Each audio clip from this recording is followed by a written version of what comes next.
હે અને 31st નું બહુ ધ્યાન ન રાખતા. હા એ ફર્સ્ટ હોય નહીં, લાસ્ટ જ હોય. 31st સહેલું છે ને, આપણે ફર્સ્ટ કહી છે. આમ તો 1-3-31 એટલે ફર્સ્ટ એમ આવે, પણ ફર્સ્ટ શબ્દ ફર્સ્ટ છે બેસતું વરસ. હા કાલે કિસમિસ તમે ઉજવો, મને કઈ વાંધો નથી, પણ ભૂરિયા નંદ ભૈયા ગાય તો એ ગાયજો.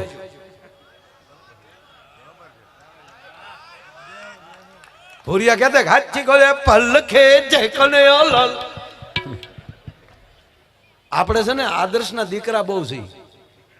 અહીંયા કોઈક એવડા ભૂરિયા ફરવા આવ્યા ને વસમણભાઈ, તો આપણે એને ફોટા પડાવીશું. આપણે મરી ગયા સેલિબ્રિટી છે તો કોઈ દી ભૂરિયે કોઈ આપણી પાસે ફોટો પડે, ઓ ઇન્ડિયન વેલ. આવું થાય ને એવું જીવજો, જેથી કરી અને ભારતીય હારે માણાના ફોટા પડવા દો. પણ આપણે ધરારેના દીકરા થતા જાય. જય શાબાશ. તો પછી આપણે જેદ બોલાવી છે, પછી હરિયદ ને આરતી.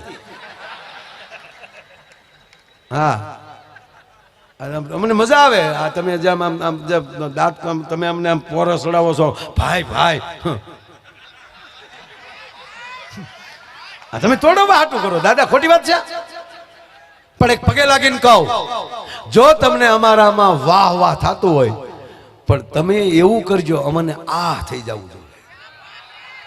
અને એ ક્યારે થાય એ વાત હે, હવારમાં છોકરા વાર્યા બેહી અને ઘેરે આરતી કરો ને તમારા છોકરા ગીતાના શ્લોક બોલતા થાય ને, તેથી અમને એમ થાય કે આ હે મુસ્લિમ ભાઈ નો દીકરો, આનો દીકરો સાહેબ આયાતું બોલતો હોય, અજાન કરતો હોય એવી લાગે. હવે કેટલાક એટલા તમે વાહ વાહ કરો, આમાં કેટલા જણા રોજ હવારમાં આખું ઘર બેહીને કપૂર ગૌરમ કરુણાવતારમ સંસાર ઈ થવું જોઈએ. અરે કરતા જો તો જ બેઠા હો ને. એનું કારણ કહું, ઈ આવડી જાય ને એને પછી જે તમે અમને સાંભળશો ને મરી જાવ એવું લાગશે અમને. કારણ કે અનુભવ ને બે ભેગું થઈ જાય ને. આ ગાય છે ક્યારે, આ એટલા સૂર ક્યારે નીકળે કે એને પરિપક્વતા, એનું જ્ઞાન પ્રાપ્ત કરીને પછી થ્રો મારે, અને એની સામે તમે એવા ભેગા થઈ જાવ પછી કેવી જમાવટ થાય. એટલે પૂજ્ય મોરારી બાપુ કહે છે કે જે કરતા એને પ્રેમ કરતા થઈ જાવ. એટલે બાપુ હમણાંથી 700ની કથાથી બાપુ રામચંદ્ર પ્રિય હો, સદગુરુ પ્રિય હો, અને પ્રિય પ્રીત લાગી જાય ને પછી એની હાટું મરવા તૈયાર થઈ જવાય.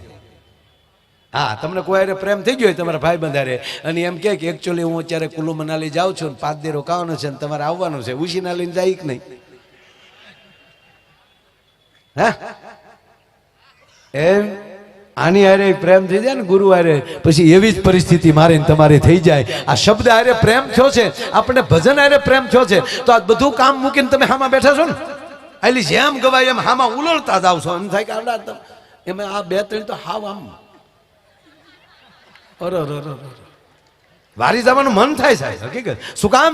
તમે સૂરને પ્રેમ કર્યો એટલે તમને એટલો આનંદ આવે છે. તમે તાલને પ્રેમ કર્યો, તમે શબ્દને પ્રેમ કર્યો, અને એ પ્રેમ કર્યો છે ને એટલે તમને આનંદ આવે છે. એક કહું ઈ આવે ત્યાં સુધી નાસ્તો કરો છો, એ પેટ ભરાવ. તમને દયા ન આવી. અમે અહીંયા બેઠા તળેલા નાખીને તમે, હવે મને ખબર પડી, મને યોગેશભાઈ નાસ્તા હાટું લાવે છે અહીંયા, કે માયાભાઈ બોલે તા બિચારા નાસ્તા કરી લે. અરે એ બેન, એ મારી માં આવું ન કરે. હવે ના ના ના ના ના ના ના ના ના હું સમજતો દાંત કર આપો બધાને, એ તો ખાલી દાંત કઢે. મારી માં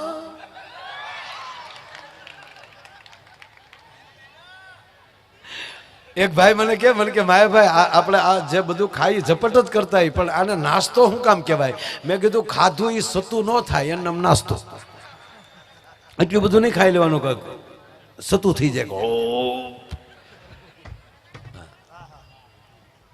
એટલે ખરેખર તો હવે તો કોઈ ખાતું ખાય ક્યાં? પેલા તો જોયું છે સાહેબ, ઓલા ધાબાના લાડવા, આ પાંચ લાડવડીયું ભેગ્યું કરો ને 5-6, ત્યારે ઓલો એક લાડવો થાય. એવા પશવી ખાનારા આપણે જોયા મારા. એ લાડવા 25 જો પારું ખાઈ જાય ને તો પાડો મરી જાય, માણસ કઈ ન થાય. એ જીરવી જાણે. નવી નવી દીકરી પરણીને આવી,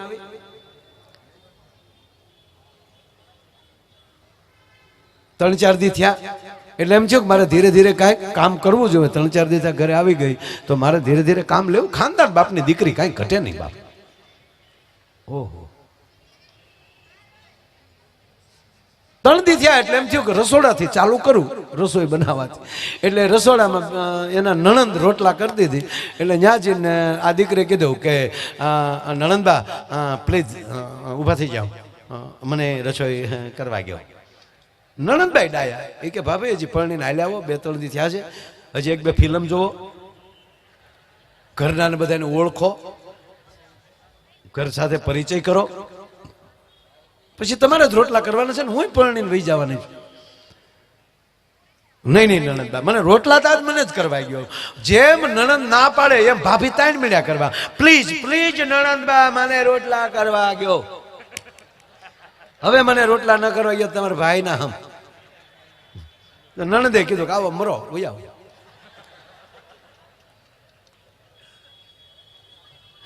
તમામ રસોઈ તમે વાંચીને શીખી શકો, ટીવીમાં જોઈને શીખી શકો, પણ 2 જ રસોઈ એવી છે કે રોટલો ને લાપસી. એ સોપડીમાં વાંચી ન થાય. જેની માને આવડતું હોય ને એની દીકરી આવડે છે. આ નરું સત્ય. રસોઈ એ સંસ્કાર છે, અનકોટ સંસ્કાર. એ આ માવું કાન વિંધે ને એ કર્ણવેદ સંસ્કાર 16 સંસ્કારમાં ભેગું છે. આ તમે કાન બેન આ ઝુમર પહેરો છો ને, આ કાન છે ને અતિરેક થોડુંક લાગશે, માફ કરજો. આ કાન જે છે ને, કાનની ડિઝાઇન, એ કાનને શણગારવામાં શું કામ આવે છે? આ કાનને ડાયરેક્ટ ગર્ભ સાથે સંબંધ છે. આ કાનનો ફોટો પાડી લેજો. જેવી રીતે ગર્ભમાં બાળક હોય ને એની જે પરિસ્થિતિ હોય એ આ કાનની ડિઝાઇન છે. અહીંયા માથું આવી જાય બાળક. એટલે કર્ણવેદ સંસ્કારી ડાયરેક્ટ ગર્ભ સાથે જોડાય છે. એટલે માતાઓના અહીંયા ઝુમર પહેરવામાં આવે. અહીંયા અલગ અલગ જે આપણે પુરુષોના વચ્ચે છે મારે બાળકોને એ કર્ણવેદ, અને એમાં ગુરુ કાન વિંધે ને પછી તો, અને એમાં ગુરુમાં તે સાહેબ કાન કોણે વિંધા છે? એ કાન ગુરુ અલગ હોય છે, દીક્ષિત ગુરુ પણ અલગ હોય છે, ભિક્ષિત ગુરુ પણ અલગ હોય છે. એટલે ભાભીને કીધું કે ઉભા થઈ જાઓ. ભાભીએ કીધું, ભાભી બેસી ગયા રોટલા કરવા. એ રોટલા કરતા હતા. જેમ રોટલો તૈયાર થઈ જાય નણંદબા બહાર લઈ જાય.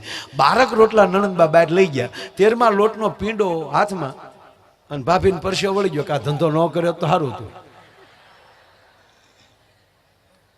13મો રોટલો લેવા માટે નણંદ આવ્યા ત્યારે કીધું કે નણંદબા બહાર કેટલું મહેમાન જમે? કે ભાભી આરામ બરોબર, મહેમાન તો 2-3 દી થયા ગયા. તક તો આખું ઘર આરે જમવા બે ગયું? તક ના, આખું ઘર બાકી છે. તક તો જમે કેટલા? તક એકલો ખાય. તક પણ તમે 12 રોટલા લઈ ગયા. તક 18 તારો બાપ આડો પડે છે. 18 રોટલા. તક એટલે તું કહેતી હતી કે હમણાં ઘરનાનું ઓળખો પછી ધંધે સડો. તમે નો માને, હા એમાં હું શું કરું? અરે બાપ નણંદબા 18 તક. હા તક ખાનારો છે કોણ? તક બીજો કોઈ નહીં. તને પરણીને આવ્યો મારો ભાઈ લાધો. ઓલી 13મા લોટનો ગળિયો કાથરોટમાં નાખીને કે તારો ભાઈ લાથો હાથથી મારો ભાઈ લાથો. ડેલીએથી આવીને દિવાલ ઠેકીને ગઈ. અને પાછી નણંદને કહેતી કે તાર ભાઈને કહેજે ખોરાક ઘટાડને તારી માં બીજી આવે એ આમ જ જાહે. પણ જ્યાં મધુરા જીવન હોય, મીઠા જીવન હોય, અને આપણા કાન હરવા હોય, આજ તમે સાંભળો છો ને એ હરવા કાને સાંભળો છો. એટલે મેં પેલા કીધું શબ્દ કોનો છે અને કાન કોના છે. આજ કાન ગોપી બધું ભેગું થઈ ગયું. ભક્તિ છે એ ગોપી છે, શબ્દ એ કાન છે. રાધાને કીધું કોઈએ કાનમાં, રાધાને કીધું કોઈએ કાનમાં, હું ભળી ગઈ કાનમાં.